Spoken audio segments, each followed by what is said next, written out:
पिछले वीडियो में हमने देखा है कि जंगली जानवरों को कई तरह से पीड़ा होती है और इसे कैसे संबोधित किया जा सकता है।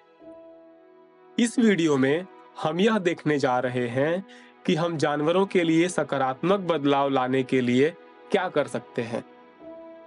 पहले हम विभिन्न कार्यों को देखेंगे जिन्हें उस लक्ष्य को प्राप्त करने के लिए हमें करने की आवश्यकता हो सकती है। इसके बाद हम देखेंगे कि ऐसा होने में मदद करने के लिए आप विशेष रूप से क्या कर सकते हैं। जानवरों की मदद करने के बारे में जागरूकता बढ़ाना।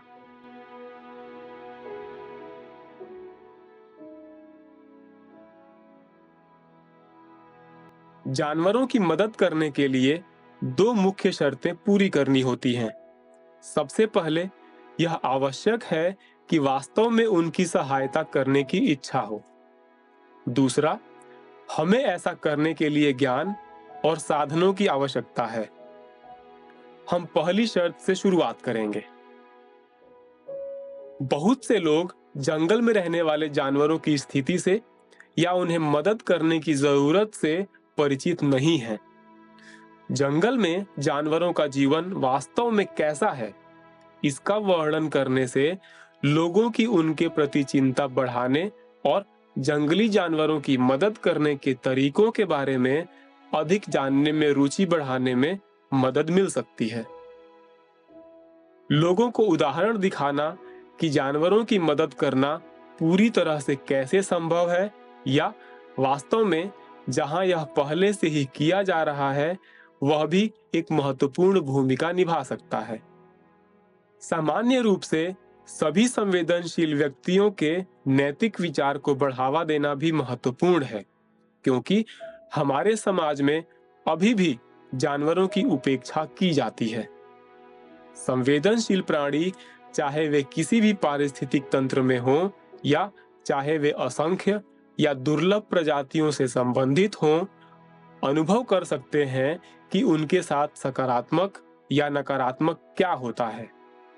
यह सब हम इस वीडियो कोर्स के दूसरे मॉड्यूल में और अधिक विस्तार से देखेंगे, जो पशु नैतिकता के क्षेत्र में मुख्य तर्क और बहस को प्रस्तुत करेगा। यह क्षेत्र उन कारणों की जांच करता है कि जानवरों के साथ क्या होता है और हमें इसके बारे में चिंतित क्यों होना चाहिए। हमें जागरूक होने की जरूरत है कि जागरूकता बढ़ाने का यह काम अलग अलग क्षेत्रों में होना है। उनमें से प्रत्येक में एक अलग दृष्टिकोण और यहाँ तक कि भाषा की भी आवश्यकता हो सकती है, ताकि लोग पूरी तरह से समझ सकें कि हम किस बारे में बात कर रहे हैं। जानवरों की रक्षा और परोपकारी कारणों में शामिल लोगों के बीच चिंता को बढ़ाने के लिए विशेष रूप से महत्वपूर्ण है, विशेष रूप से उन लोगों के बीच जो दूसरों की जरूरत में मदद करने में सर्वोत्तम परिणाम प्राप्त करने में रुचि रखते हैं। यह भी महत्वपूर्ण है कि जीव विज्ञान में काम करने वाले छात्र और वैज्ञानिक इस मुद्दे के बारे में अधिक जानने में सक्षम हों।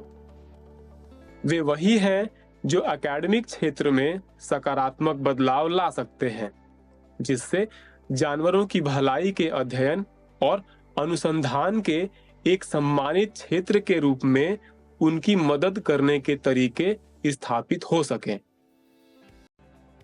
इसके अलावा हम आम जनता, विशेषकर युवा पीढ़ी तक भी पहुंच सकते हैं। इससे से अधिक लोग समर्थन करेंगे और जानवरों की मदद करने के प्रयासों में शामिल होंगे। इसके अलावा आम जनता में भी नीति और कानून निर्माताओं को प्रभावित करने की क्षमता होती है, जिनके फैसले जानवरों को बहुत प्रभावित कर सकते हैं।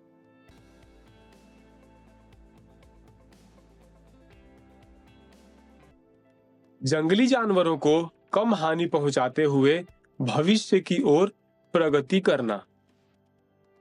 इसके अलावा अधिक ज्ञान प्राप्त करना महत्वपूर्ण है, इसलिए हम मदद के लिए बेहतर तरीके से तैयार रहेंगे।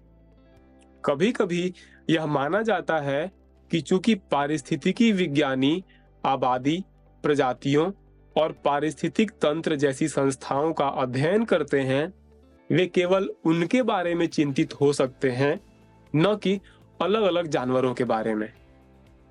हालांकि इसका इस तरह से होने का कोई कारण नहीं है।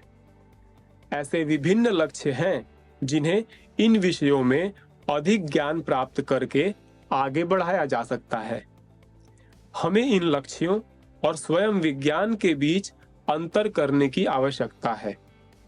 बहुत पहले की बात नहीं है जब यह विज्ञान केवल मानव हितों को बढ़ावा देने के लिए लागू किया गया था।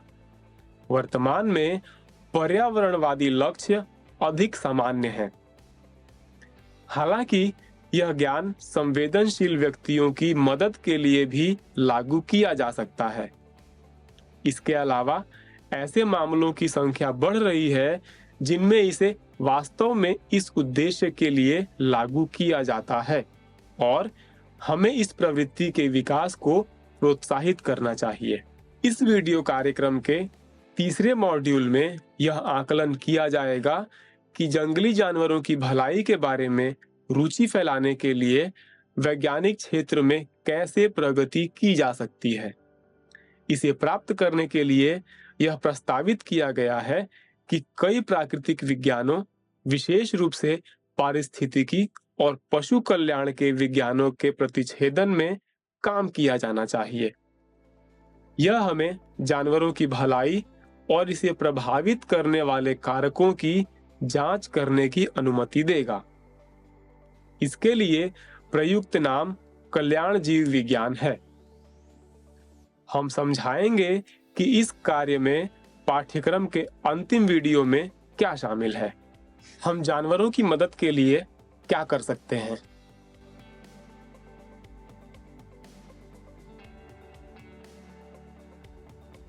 हमने जो देखा वह चीजें वे हैं जो जंगली जानवरों के लिए की जा सकती हैं। अब हम कुछ अधिक विशिष्ट और व्यावहारिक रूप से प्रासंगिक चीजें देखेंगे। हम देखेंगे कि आप क्या कर सकते हैं, आप किस तरह से बदलाव लाने में मदद कर सकते हैं। यह इस बात पर निर्भर करता है कि आप किस स्थिति में हैं। जो लोग किसी कार्य का समर्थन करते हैं, वे अक्सर यह समझाते हैं कि हम जो कुछ भी कर सकते हैं वह दूसरों के लिए हानिकारक हो सकता है। जानवरों के मामले में उदाहरण के लिए जो एक राय बनाई गई है वह यह है कि उपभोक्ताओं के रूप में हमारी पसंद जानवरों को नुकसान पहुंचा सकती है यदि हम उन प्रथाओं के उत्पादों को खरीदते हैं जो उनका शोषण करते हैं। इस वीडियो के बाकी हिस्सों में हमारा उद्देश्य अलग है। हम उस पर ध्यान नहीं देंगे जिसे हम रोक सकते हैं। ऐसा करना जानवरों के लिए हानिकारक हो सकता है, लेकिन जंगली जानवरों के लाभ के लिए हम सक्रिय रूप से क्या कर सकते हैं। कुछ आसान तरीके हैं जिनसे हर कोई मदद कर सकता है, भले ही आपके पास थोड़ा सा समय हो। बेशक हम में से कुछ लोग सीधे जंगली जानवरों की मदद करने की स्थिति में हो सकते हैं। ऐसे मामलों में हम न केवल उन जानवरों की मदद कर सकते हैं बल्कि दूसरे लोगों को भी इसके बारे में बता सकते हैं। इस तरह हम एक उदाहरण स्थापित कर सकते हैं जो जानवरों के लिए चिंता की नैतिकता को सुदृढ़ और स्पष्ट करने में मदद कर सकता है। लेकिन यह संभावना है कि कई अन्य लोगों की तरह आपको भी ऐसा अवसर कभी न मिले। लेकिन अन्य चीजें हैं जो आप मदद के लिए कर सकते हैं। आप दूसरों को जंगल में जानवरों की स्थिति के बारे में बता सकते हैं और बता सकते हैं कि हम उनकी मदद कैसे कर सकते हैं। एक तरीका ऑनलाइन जानकारी साझा करना है, खासकर सोशल मीडिया पर।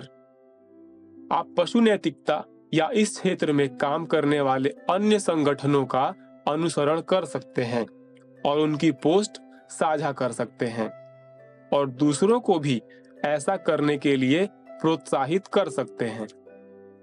आप स्वयंसेवी कार्य करके या दान देकर भी मदद कर सकते हैं। दूसरे शब्दों में, आप जंगली जानवरों की रक्षा में सहयोग कर सकते हैं। कुछ लोग अपनी पेशेवर पृष्ठभूमि के कारण अधिक विशेष रूप से मदद कर सकते हैं, जो उनके लिए जानवरों की रक्षा करने वाले संगठनों को अधिक प्रभावी ढंग से काम करने में मदद करना संभव बनाता है। आपके पास कुछ विशिष्ट कौशल भी हो सकते हैं, जो जानवरों की रक्षा में शामिल लोगों को सलाह देना या कुछ काम मुफ्त में देना संभव बनाते हैं। या यदि आप कुछ क्षेत्रों में काम करते हैं, जैसे कानून, राजनीति या एक सार्वजनिक अधिकारी के रूप में, जानवरों को प्रभावित करने वाले महत्वपूर्ण निर्णयों में उनके हितों के लिए अधिक विचार शामिल करने के तरीके हो सकते हैं। शिक्षक छात्रों के बीच जंगली जानवरों के बारे में चिंता फैलाने में मदद कर सकते हैं। सार्वजनिक आंकड़े इस मुद्दे को और अधिक दृश्यता देने में मदद कर सकते हैं। ये मदद करने के कुछ संभावित तरीके हैं।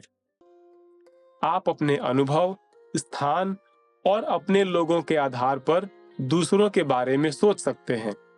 यदि आप एक छात्र हैं या एकेडमिक क्षेत्र में काम करते हैं, तो आप अपने विश्वविद्यालय और अपने साथियों के बीच इस मुद्दे के बारे में रुचि को बढ़ावा देने में भी मदद कर सकते हैं। यह बातचीत या संगोष्ठी जैसे कार्यक्रमों के आयोजन से किया जा सकता है। इसके अलावा अपने कैरियर के शुरुआती चरणों में छात्र और शोधकर्ता जंगली जानवरों की भलाई के लिए सीधे प्रासंगिक अनुसंधान के क्षेत्रों में विशेषज्ञता पर विचार कर सकते हैं। आमतौर पर यदि आप एक शोधकर्ता या विद्वान हैं, तो इससे कोई फर्क नहीं पड़ता कि आप अपने कैरियर के किस चरण में हैं। शोध के कई मूल्यवान विषय हैं जो आप आगे बढ़ा सकते हैं, जो प्रत्यक्ष या अप्रत्यक्ष रूप से जंगली जानवरों की स्थिति और तरीकों को प्रभावित करेंगे। इसे सुधारने के लिए आपका शोध न केवल इन प्रश्नों पर नई रोशनी डालने की क्षमता के संदर्भ में, बल्कि आगे के शोध को बढ़ावा देने के लिए भी बहुत महत्वपूर्ण हो सकता है। आपके अनुसंधान के विशिष्ट क्षेत्र के आधार पर यह उन संभावित कार्यक्रमों या नीतियों को भी सूचित कर सकता है जो जंगली जानवरों की मदद कर सकते हैं।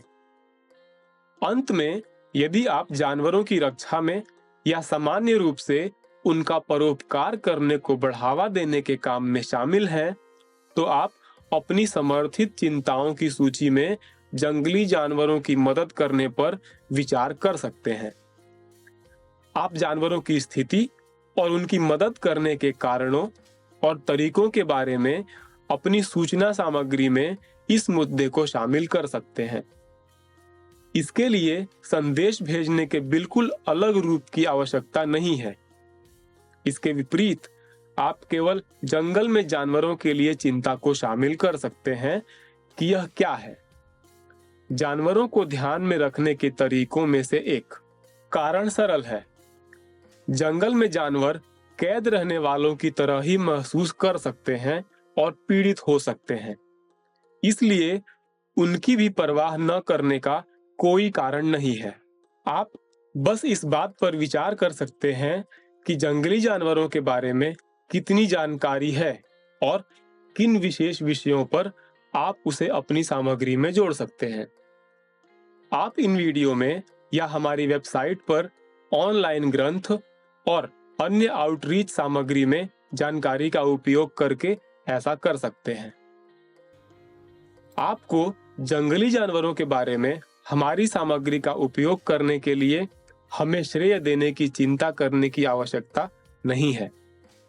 हमारे लिए वास्तव में जो मायने रखता है वह ये है कि यदि आप भी जंगली जानवरों की मदद कर सकते हैं, तो बेझिझक जंगली जानवरों के बारे में हमारी सामग्री से जितनी चाहे उतनी जानकारी चुनें और उपयोग करें। आप अन्य प्रकार के अभियानों में भी संलग्न हो सकते हैं।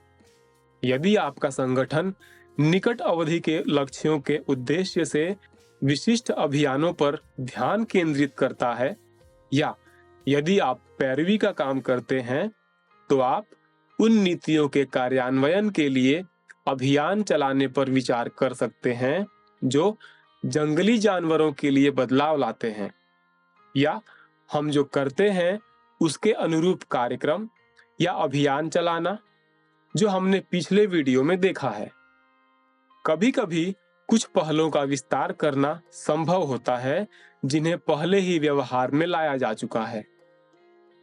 यदि आप यह जानने में रुचि रखते हैं कि आप किस तरह का काम कर सकते हैं, या जंगली जानवरों की पीड़ा के बारे में किसी भी तरह की सलाह चाहते हैं, तो बस हमसे संपर्क करें और हमें आपको इस तरह के काम, या यदि आप कुछ पहले से ही करते हैं तो उसके लिए उपयुक्त विचार और सुझाव प्रदान करने में खुशी होगी। आप अन्य लोगों से भी बात कर सकते हैं जो जानवरों की रक्षा में शामिल हैं, ताकि उन्हें भी ऐसा करने के लिए प्रोत्साहित किया जा सके। ऐसा बहुत कुछ है जो किया जा सकता है जिसका जंगली जानवरों पर सकारात्मक प्रभाव हो सकता है, अल्पावधि और विशेष रूप से दीर्घावधि दोनों में। उन लोगों से जुड़ने में संकोच न करें जो इसे प्राप्त करने में पहले से ही शामिल हैं। यदि आप और अधिक सीखना चाहते हैं तो इस वीडियो पाठ्यक्रम के अगले 2 मॉड्यूल पशु नैतिकता और कल्याण जीव विज्ञान को जरूर देखें। वे आपको इस बारे में अधिक जानकारी देंगे कि जंगली जानवरों के लिए इसे अलग कैसे बनाया जाए। आपका ध्यान और जानवरों की मदद करने में आपकी रुचि के लिए धन्यवाद।